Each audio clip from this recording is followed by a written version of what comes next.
I usually ask my guests who were born during the Soviet times about the difference between the lifestyle back then and today. And all of them say that during the time when they were going be raised as a kids and go to the university and have a job, the people were more friendly, the life was more meaningful, and they are struggling today to find the same values. What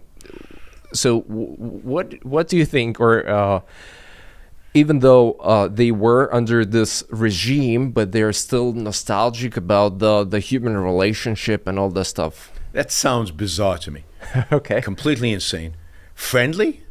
Friendly when your neighbor might be reporting you to the KGB. Friendly when the state is all powerful and looking over your shoulder and monitoring what you do and what you say and what you think. I don't know if you've ever seen the movie The Lives of Others. It's an excellent movie about life in Eastern Germany during communism. It's anything but friendly. Everybody is your enemy. Everybody could call you in. I think people are delusional. They have false memories.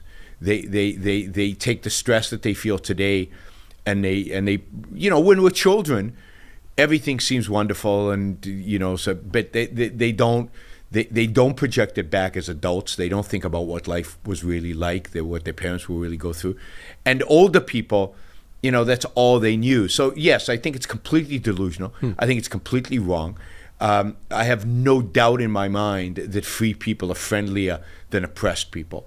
Now, they are struggling to find meaning. And this is where we started the conversation by saying it takes effort.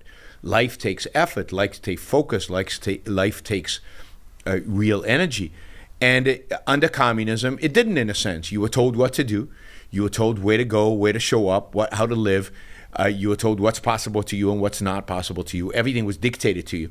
So mentally, it was a lazy person's paradise, right? You didn't have to think for yourself. That's great. Right.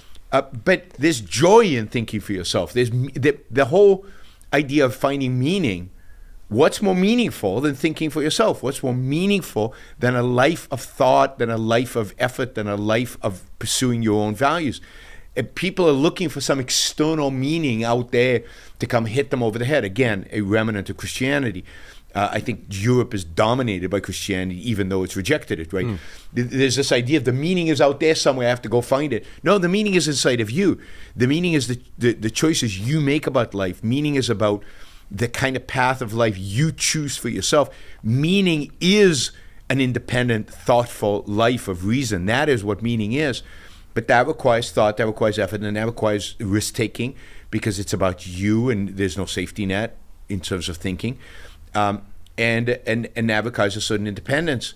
And unfortunately, because they grew up under communism, they were not trained to be independent thinkers. They were not trained to find meaning in their own lives. They were trained to look to the state, to look to others, to look to authority for meaning, for ideas. So in that sense, they're lost. Hopefully, the generation that's been born under freedom has more of a chance to be successful than the people born under communism. But yeah, it's completely delusional. Interesting. They live in a fantasy world. But it's probably right, because so much stuff was done for you. But that doesn't lead to happiness. That leads to dread, and that leads to boring, and that leads to meaningless lives, not meaningful lives. Meaningless. To have a meaningful life, you need to exert effort. To have a meaningful life, you have to actually pursue values. When you don't pursue values, when things are just given to you, your life becomes meaningless. It's boring, it's dull, and it's ugly. But people forget the ugliness. People forget that. They become nostalgic because the stress of the moment leads them to think that something was idyllic in the past. It was not. Thank you for listening or watching the Yaron Brook Show. If you'd like to support the show, we make it as easy as possible for you to trade with me. You get value from listening. You get value from watching. Show your appreciation. You can do that by going to yaronbrookshow.com/support, by going to Patreon, Subscribestar, Locals, and just making a appropriate contribution.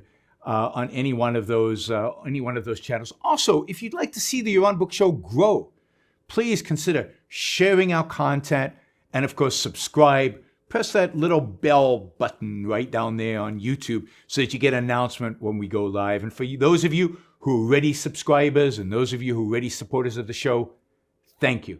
I very much appreciate it.